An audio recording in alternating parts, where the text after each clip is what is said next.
ہمارے یہاں عورتیں ان سے کہا جائے ساس سسر کی خدمت کرو تو بولیں گی کہاں حدیث میں لکھا ہے کہ بیوی پر ساس سسر کی خدمت واجب ہے؟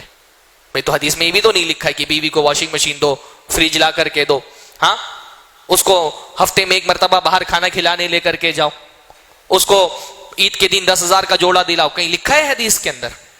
پر ہمارا کلچر جو ہے، ہم کلچر کو فالو کرتے ہیں.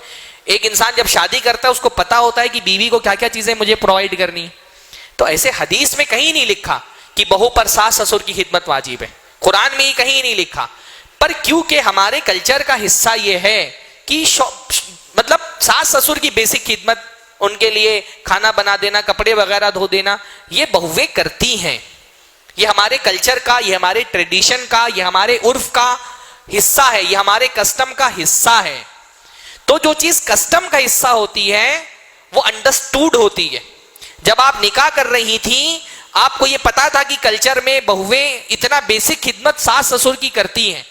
آپ کو اگر نہیں کرنا ہے آپ نکاح سے پہلے شرط رکھ دو کہ بھائی میں ساس سسر کی خدمت نہیں کروں گی. اگر آپ کو مجھ سے نکاح کرنا ہے تو کریں، ہے نا؟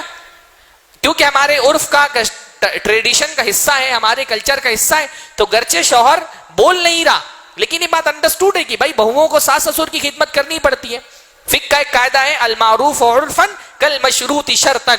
جو چیز ٹریڈیشن میں اور کلچر میں، عرف میں معروف ہو، سب کو پتا ہو، وہ گویا کی ایک طرح کی شرط ہوتی ہے. ہر شادی میں ہمارے یہاں جو ہوتی ہے اس میں ایک شرط ہوتی ہے کہ شادی کرنے کے بعد آپ کو ہمارے اماں ابا کی اتنی بیسک خدمت کرنی پڑے گی. میں نے بولا غلام بنا دیں، لونڈی بنا کر کے اس کو طاقت سے زیادہ بوجھ اس کے سر پہ ڈال دیں، میں وہ نہیں کہہ رہا. بیسک خدمت ساس سسر کے لیے کھانا وغیرہ بنا دینا، کپڑے دھل دینا، اتنا بہوؤں کو کرنا پڑتا ہے. اگر کوئی عورت نہیں کرنا چاہتی تو اس کو ریفیوز کرنے کا حق ہے، وہ ریفیوز کر سکتی ہے، لیکن کب؟ وہ نکاح کرنے سے پہلے بول دے. کیونکہ معاشرے میں یہ چلتا ہے تو اس کو کرنا پڑے گا. نہیں کرنا چاہتی ہے نکاح کرنے سے پہلے بول دے بھائی میں ساس سسر کی خدمت نہیں کروں گی. لڑکے کو سمجھ میں آئے گا تو کر لے گا.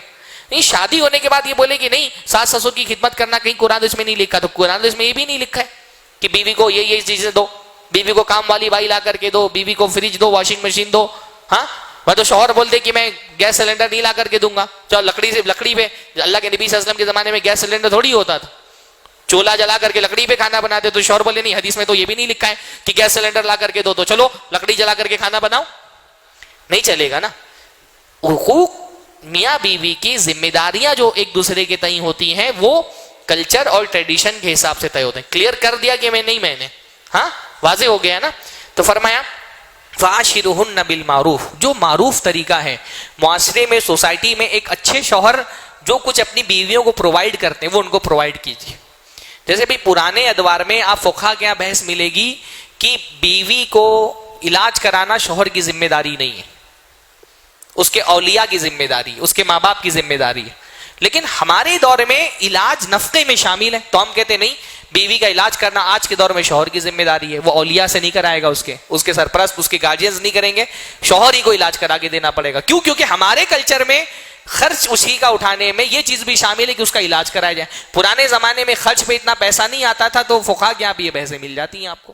مسجد عباد الرحمن کے پلیٹ فارم سے ہونے والی دعوت و تبلیغ کے مشن کو آگے بڑھانے میں ہمارا بھرپور ساتھ دیں. علم و عمل سے ناطہ جوڑنے کے لیے اہل علم سے جڑیں. مسجد عباد الرحمن کے یوٹیوب چینل کو سبسکرائب کریں اور آگے شیئر کرنا ہرگز نہ بھولیں. فجزاکم اللہ خیر.